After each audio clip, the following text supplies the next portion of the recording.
Quand on a eu du trauma, quand on a vécu des choses difficiles, quel que soit le trauma, je veux dire, le trauma, c'est un petit mot. On peut l'allonger un peu en disant traumatisme.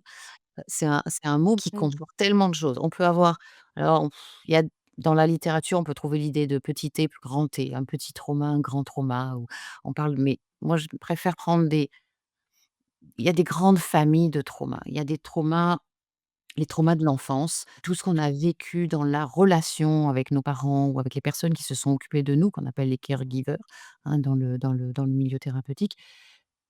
La répétition d'une maltraitance ou d'une non-adéquation des parents à l'enfant, ça crée du trauma développemental qu'on va qu'on va malheureusement trimballer toute notre vie, et ça va venir toucher notre système d'attachement, et donc il y a vraiment un lien entre théorie polyvagale et théorie de l'attachement. On peut faire un deuxième podcast là-dessus, je Mmh. pense.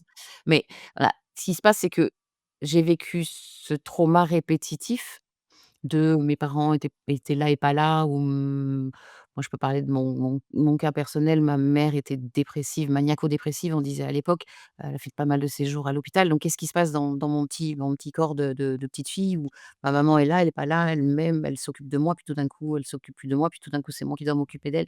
Une espèce d'insécurité permanente, en fait. Je sais jamais comment va être ma maman. Et ça crée un état d'insécurité permanent. C'est-à-dire que du coup, mon système, il va tout le temps capter: est-ce que la personne en face de moi, elle va disparaître? Est-ce que la personne en face de moi, je suis pas très sûre en fait de est-ce qu'elle est vraiment sécure ou est-ce qu'elle l'est pas?